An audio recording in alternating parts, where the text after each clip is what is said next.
Vale, gracias. Perfecto. Muy bien, pues nada, hola a todos y vamos a compartir una pequeña presentación sobre nosotros. Bueno, nuestro nombre es Damename. Él es Sergio Ituero. Y él es Raúl Ituero. Somos hermanos y los fundadores del estudio de naming Damename. Bueno, vamos a contaros un poquito acerca de nosotros. Sergio es en origen redactor publicitario desde hace ya muchos años y escritor. Acaba de publicar, de hecho... No tengo tantos años, ¿eh? Unos cuantos más que yo. Acaba de publicar, de hecho, un cuento llamado ¿Cuánto tiempo estaremos muertos, papá? Desde el año 2000 ha trabajado en importantes agencias para clientes como Lexus, PlayStation, Mitsubishi, Walt Disney y desde el 2010 pues empezó a interesarse por el mundo de los nombres y de nombrar a marcas y productos. Entonces, en el 2010 fue cuando fundó el estudio Damename.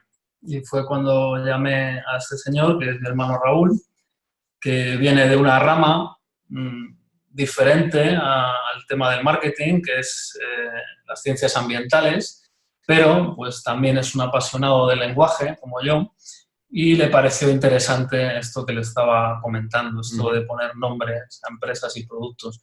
Él además estuvo trabajando también para importantes cuentas como ejecutivo, para el Corte Inglés, para Lotus Biscoff, y aparte no está desvinculado ni muchísimo menos del mundo del marketing porque él es un gran experto en SEM, en publicidad de búsqueda en Google. Así es que, bueno, pues con esos mimbres en 2010 fundamos, como os decíamos, nuestra empresa y os vamos a contar un poquito de los fundamentos del naming, además de que luego nos podáis hacer vuestras preguntas. Y bueno, vamos a contestar también a 3 preguntas que nos han hecho unos compañeros. Y bueno, lo primero, ¿qué es lo que hacemos nosotros exactamente?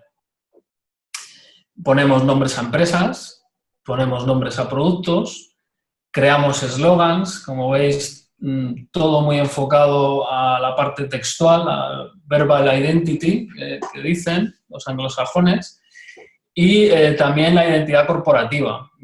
Pero esto ya, como podéis imaginar, es una segunda parte. Nosotros, de hecho, nos gusta tratarlo así, como una muy segunda parte, porque nuestra especialización, sin duda, es esa, es la parte del nombre. Y luego nosotros tenemos una segunda marca que es Madrina Sau, que es una agencia de publicidad, podríamos decir, de servicios plenos, o lo que se llama 360 grados, donde ahí ya podemos cubrir todos los aspectos, que son muchos, para llenar lo que es la marca, que en un principio fue ese nombre. Nosotros ponemos el ejemplo de un vaso. El recipiente es el nombre, el agua, todo lo que hay dentro es la marca. Y tú lo vas llenando con acciones publicitarias y con un montón de estrategias y de tácticas que ayudan a hacer esa marca cada vez más grande. Pero bueno, hoy vamos a centrarnos específicamente en los nombres de marca. El naming como herramienta de marketing. Bueno, el nombre de una empresa o producto es tan importante, podríamos decir, como que es el elemento principal de una marca. Realmente podríamos prescindir de todo salvo del nombre. Así es.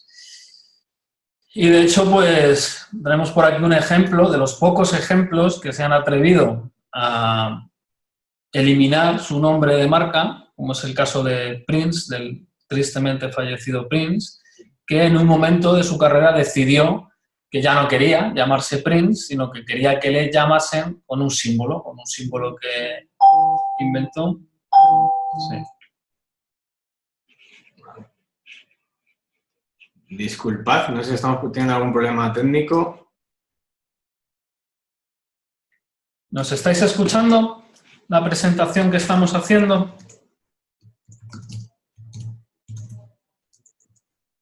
Vale, genial. Genial. Pues retomamos, disculpad.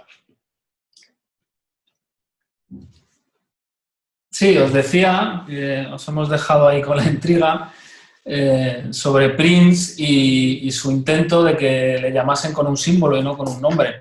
Pero... Un momento, disculpa, Sergio, que no sé si no estamos compartiendo bien la pantalla. No sé si ahora también ven la pantalla. Disculpad.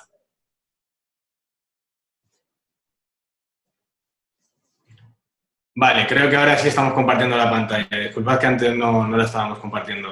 Ah, vale. Bueno, tampoco visualmente era muy importante, ¿eh? Ahora sí es importante porque os queríamos enseñar pues, el símbolo de Prince, que fue su intento, un intento realmente fallido desde nuestro punto de vista de que le llamasen con un símbolo. De hecho, él tuvo que recurrir al final a la elipsis, a la estratagema, de decir el artista anteriormente conocido como Prince, por lo tanto, al final daba un rodeo muy grande para terminar diciendo eso. Así es que, como veis, el nombre es algo nuclear, es el núcleo del núcleo de cualquier marca, es de lo que nunca puedes prescindir. Correcto. Recomendaciones. Bueno, realmente las recomendaciones para un buen nombre podrían ser muchas, decenas. Entonces, las principales o básicas que hemos definido nosotros, pues podría ser identifica bien cuál es el beneficio principal de tu empresa o producto, ¿vale? Realmente tienes que concretar. No vale decir que eres igual que una empresa de la competencia. Tienes que buscarte a ti mismo un beneficio, ¿vale? Sí, todas las empresas o productos tienen un beneficio principal. El beneficio principal no significa que sea exclusivo de esa empresa. O sea, es decir, lo que tú haces bien lo pueden hacer otros bien. Aquí lo que nos interesa es que nosotros estemos comunicando que eso que hacemos específicamente bien sea unificado en nosotros. Es decir, que eso que estemos haciendo sea la base de nuestro negocio, sea como esa bola que lanzamos al mercado para que ellos la recojan y digan, ah, vale, que esta gente son los que hacen los mejores tacos de cochinita pibil de la ciudad, ¿vale? Lo digo, se me ha venido ese ejemplo porque he estado en México hace poco, gracias a Creana también. Entonces, hay mucha gente que hace tacos de cochinita pibil en Ciudad de México, pero si tú crees que son los mejores, aunque luego va a ser la gente quien te diga si son los mejores o no, pero tú estás convencido de que son muy buenos, tu nombre debería de ir, nos está dando una pista de que tu nombre debería de ir por ahí, ya que tú reconoces que ese es tu beneficio principal. Incluso podría ser los mejores por la carne o por la salsa o por el sabor. O sea, realmente evidentemente ya sería concretar aún claro, más. Efectivamente. Eso sería una segunda o tercera capa de concreción. Son los mejores por esto, efectivamente. Así es que esa sería la primera fase, identificar bien cuál es tu beneficio principal, en qué eres más fuerte. La segunda recomendación sería hacer una lista apuntando hacia ese beneficio de no menos de 100 nombres, ¿vale? Realmente es una lista muy extensa, pero muy útil, imprescindible, podríamos decir. Cuando decimos no menos de 100 nombres, queremos decir que a veces nuestras listas tienen 1000 nombres. Sí. ¿Vale? Eso es lo que queremos decir. Correcto. Realmente esa lista primero no tiene ningún tipo de filtro, ¿vale? O sea, son todos los nombres que te vayan viniendo por el motivo que sea. Como decimos, deberían de apuntar hacia ese beneficio principal. Pero en esta parte creativa ni siquiera vamos a exigir que tengan de alguna manera muy evidente ese beneficio principal. De hecho, podría incluso salir alguno que no tuviese de una manera muy explícita ese beneficio principal, pero que por alguna otra razón fuera muy potente. Claro. La tercera recomendación sería pues, que de esa lista de 100 nombres eligieras los 10 que más te gusten, ¿vale? Pues por fonética o porque realmente sea un nombre muy original, porque sea el que más se ajusta a ese beneficio, por las diferentes características que sean, pero al menos elegir realmente 10, hacer una shortlist con los 10 ganadores, podríamos decir. Sí, aquí no pretendemos tampoco ser muy técnicos. Es decir, cuando elegimos una camiseta en una tienda de ropa, pues solemos elegir entre una gran cantidad de camisetas, una shortlist de camisetas que nos gustan mucho, o que nos gustan al menos.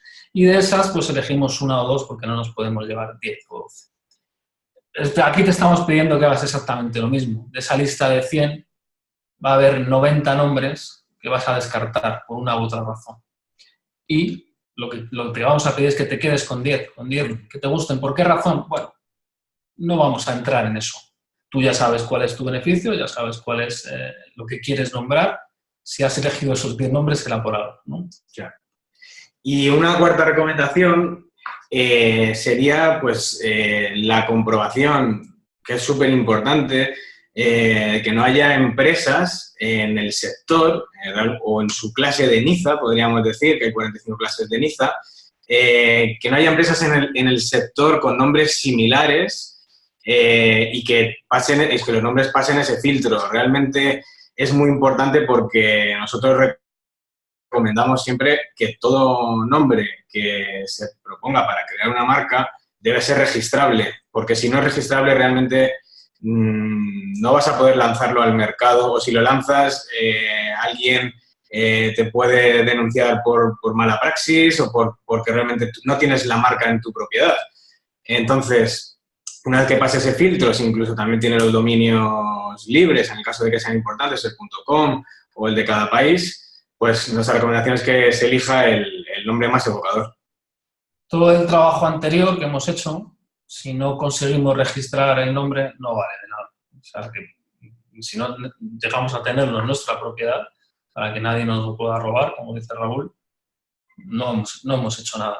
De nada nos vale una lista de 1000 nombres y de dar con uno que nos guste mucho si ese uno no se puede registrar, o peor, no lo registramos. A veces nos hacen esa pregunta, ¿pero tengo que registrarlo?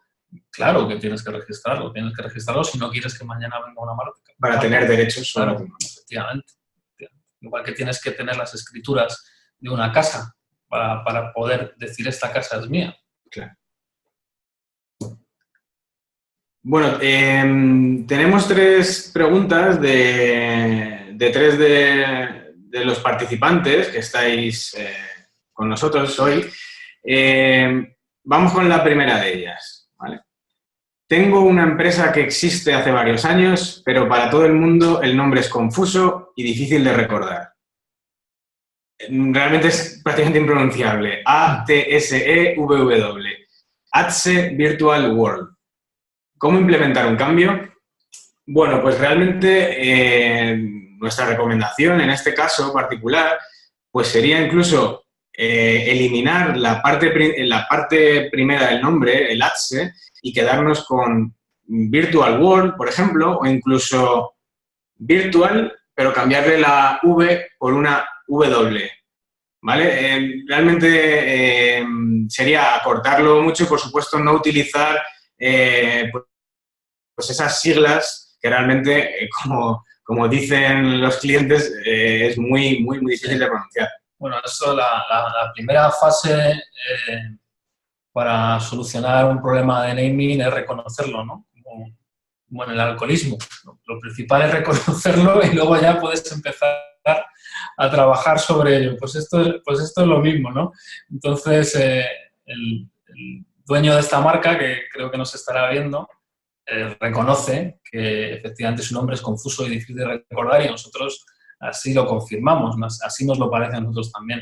Creo que la recomendación recomendación que ha hecho Raúl está bien. Creo que Virtual World es una buena combinación de palabras, incluso virtual solo o virtual empezando con W, que sería una especie de virtual, perdón. Pero por ahí creemos que irían los tiros, como decimos aquí.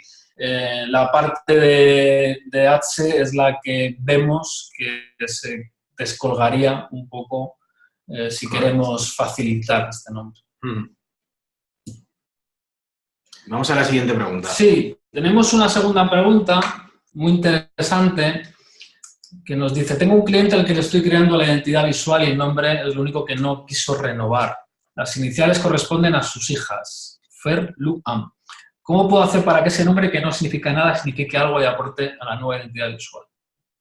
Bueno, pues nosotros te diríamos, amigo, que este nombre significa mucho, claro. No es que no signifique nada, es que significa mucho. Son los nombres de las hijas, de su dueño. Por lo tanto, creo que esa es la clave para hacer una buena identidad visual. Si son 3 niñas, nosotros en la identidad visual de alguna manera representaríamos a 3, no sé si personitas o caritas o 3 vestiditos o 3 algo, pero por ahí van los tiros seguro. Como recomendación, desde luego, si el nombre hasta ahora lo están escribiendo así, Fer-Lu-An, nosotros sí que recomendaríamos quitar esos guiones. Quitar las mayúsculas de la L y la A. Sí. Hacer un nombre. Ferluan. Y incluso es posible que añadiendo una pequeña tilde en la A, una tilde, nosotros la llamamos tilde francesa, esta tilde que va hacia la izquierda en lugar de hacia la derecha, Ferluan, le estamos dando cierta evocación francesa que para el tema de moda, aunque sea moda de uniformes, pensamos que le va muy bien. Así es que esas son nuestras 2 recomendaciones. Y la tercera pregunta es la siguiente. ¿Por qué saber de naming hoy en día? Bueno, pues ¿por qué saber de naming hoy en día? Pues porque si mañana hubiera una tormenta solar, de estas que se cargan todos los dispositivos electrónicos y todo se para y deja de funcionar y tuviéramos que empezar otra vez de nuevo, lo que primero seguro que necesitaría cualquier emprendedor que en un mundo devastado, en un mundo distópico, quisiera volver a renacer de sus cenizas y empezar una marca, una empresa que vendiera algo, sería el nombre. Como os decíamos antes, es lo primero, lo que siempre tiene que estar, lo nuclear. Cualquier persona que quiera saber de branding, que quiera adquirir conocimientos de branding, tiene que saber sobre naming. Bueno, continuamos con la presentación. Hemos llegado ya a la parte de las preguntas de todos los que estáis con nosotros. Entonces, vamos a irnos al chat, ¿vale? A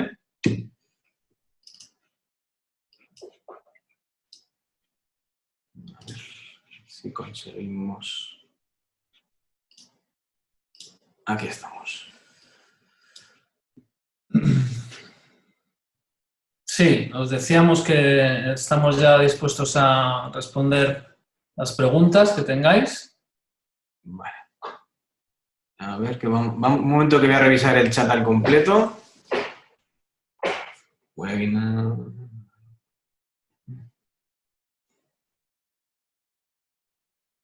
Vale, pues Alberto Andrés Eufracio nos dice: ¿qué técnicas recomiendan para obtener ideas de nombres? ¿Qué recomiendan para poder seleccionar un buen nombre para tu negocio o empresa? ¿Qué sucede si mi empresa tiene un nombre que ya ha sido registrado, pero no es muy pegajoso o pegadizo, como decimos aquí? ¿Cómo puedo crear un nombre que sea pegajoso o pegadizo para los clientes en el sector textil? Bueno, vale, pues son muchas preguntas, ¿vale? Vamos a ir intentando responder una a una. En cuanto a las técnicas que recomiendan para obtener ideas de nombres, bueno, pues hay muchas.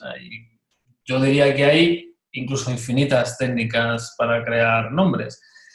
una buena manera de empezar, es decir, ¿qué marcas tengo a mi alrededor? ¿Vale?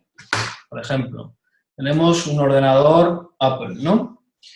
Apple es un nombre que está basado en una elipsis total, no habla para nada de computadoras, no habla de tecnología, pero sí que nos está hablando, por ejemplo, de deseo, ¿no? Es una manzana, como la manzana de Eva. Entonces, si nosotros pensamos que nuestro producto es muy deseable, podemos irnos, por ejemplo, hacia cosas que son deseables, como hicieron en su día ellos. Por el contrario, si cogemos una Coca-Cola, vemos que Coca-Cola, en lo que se está basando su nombre, es en parte de los productos con lo que se estaba fabricando antes. Una era la cocaína, justamente, y otra era la raíz de cola, ¿no? El refresco de cola.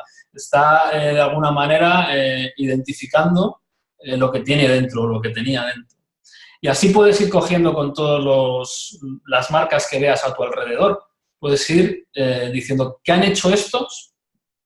¿Cómo han llegado ellos a un nombre? ¿Qué técnica han escogido? ¿No? Aquí estarían contestando. ¿Qué recomiendan para poder seleccionar? Bueno, pues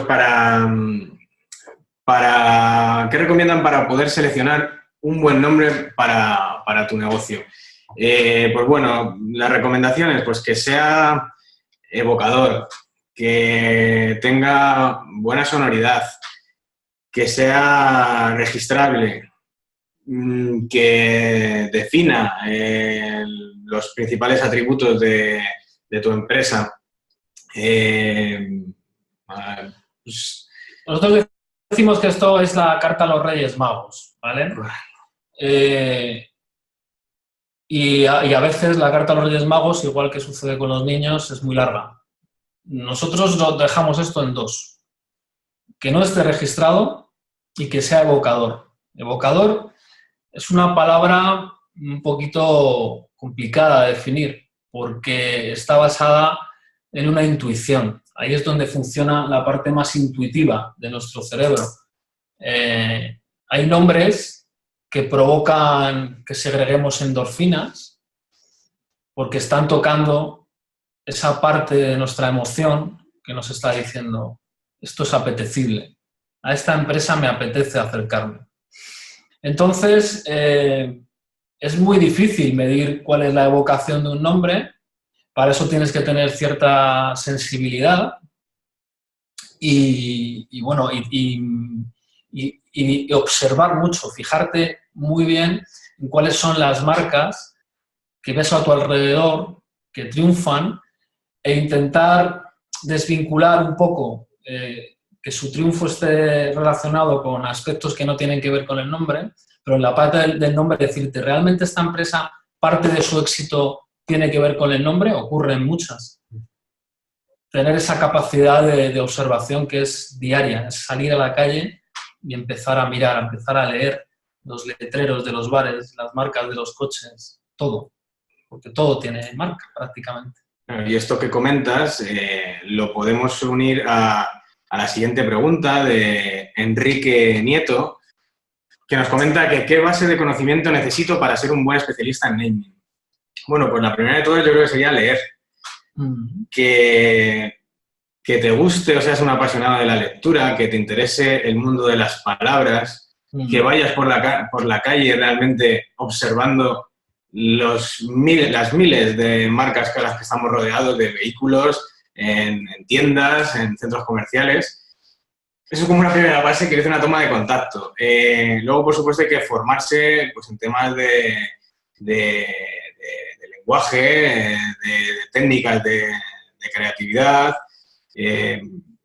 Realmente es un continuo, realmente nunca paras de aprender. Sí, luego estaría muy bien también hacerte un cursito online, ¿no? De Creana, por ejemplo. Sí, lo que ha dicho mi hermano es así. Esta parte del marketing tiene un envoltorio muy grande de pasión por las palabras, de pasión por el lenguaje. Algo que os recomendamos es que consultéis la etimología de las palabras. Hay muchos diccionarios etimológicos por ahí. ¿De dónde vienen las palabras? Veréis que muchas palabras tienen una historia, una pequeña, gran historia. Pues que muchas veces viene directamente del latín, por ejemplo, o del mundo clásico, Grecia, Roma, por ejemplo. Hermafrodita, ¿no? ¿De dónde viene hermafrodita? Esa persona que tiene dos sexos. Pues Hermafrodito era el hijo de Mercurio, también llamado Hermes en Grecia, y de Venus, también llamada Afrodita, en Roma. Ese era su hijo. Y Hermafrodito un día se bañó en un lago, y en el lago había una ninfa que estaba muy enamorada de él, se juntó con él y se fusionaron. Y se convirtieron en un ser mitad hombre y mitad mujer. Pues fijaos qué curioso, ¿no? ¿Dónde viene ese término?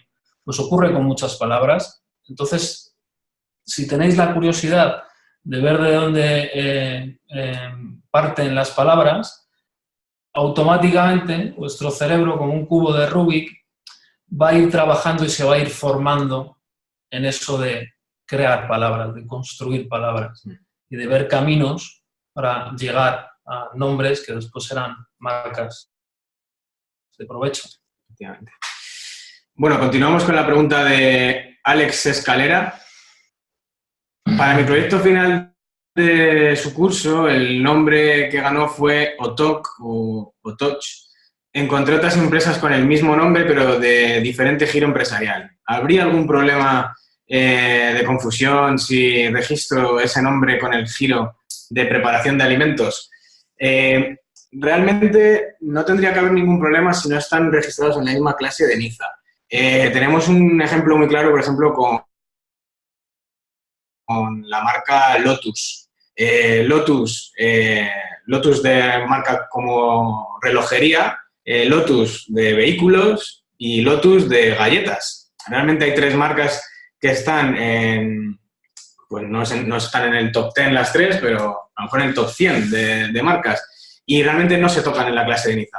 En tu caso, en la preparación de alimentos, habría que comprobar cuál es la clase de NIZA que le corresponde, la clase o las clases, y si no tiene nada que ver, si la otra empresa pues fuera, por ejemplo, una asesoría financiera que no tiene nada que ver con los alimentos, pues no habría ningún problema, porque esa empresa, aunque quisiera interponer algún tipo de recurso contra tu inicio de solicitud de marca, se lo denegarían porque esa empresa no está registrada en esa clase de NIZA y no realizan actividades. Claro, no tendría potestad sobre esa parte del mercado, ¿no? De hecho, ninguna marca puede estar registrada en las 45 clases de NIZA. O sea, Google realmente, por ejemplo, no podría estar, no debería estar registrado en la preparación de alimentos, por ejemplo. ¿Vale? Continuamos con la pregunta de Tania Prieto. ¿Qué piensan de buscar nombres que no necesariamente narren explícitamente el beneficio, sino que puedan ser metafóricos o respondan a una figura retórica? Bien, pues muy bien, es el ejemplo que poníamos de Apple. Estos nombres tienen una ventaja, ¿vale? Y una desventaja, por supuesto, porque un nombre como un coche no puede tenerlo todo. Esto es un ejemplo que ponemos muy a menudo. Un monovolumen es grande, es espacioso, pero no suele ser bonito. Un deportivo es muy bonito, es muy atractivo, pero no suele ser espacioso. No le puedes pedir que tenga un gran maletero. Entonces, los nombres que son poco descriptivos, por un lado te están contando muy poco del producto o del servicio, lo cual es un problema, pero por otro lado te están abriendo mucho las expectativas futuras de tu marca. Es decir, si tú haces un nombre muy específico, muy centrado en el producto, te vas a cerrar mucho luego al crecimiento, ¿no? Imaginemos, por ejemplo, Peugeot, que es un apellido, pero Peugeot empezó haciendo molinillos de café. y ha terminado haciendo coches. Si el nombre inicial hubiera estado muy relacionado con los molinillos de café, hubiera sido muy absurdo que luego hiciera coches, ¿no? Por ahí van un poco los tiros. Continuamos con la pregunta de Félix Valencia, o Valencia Félix.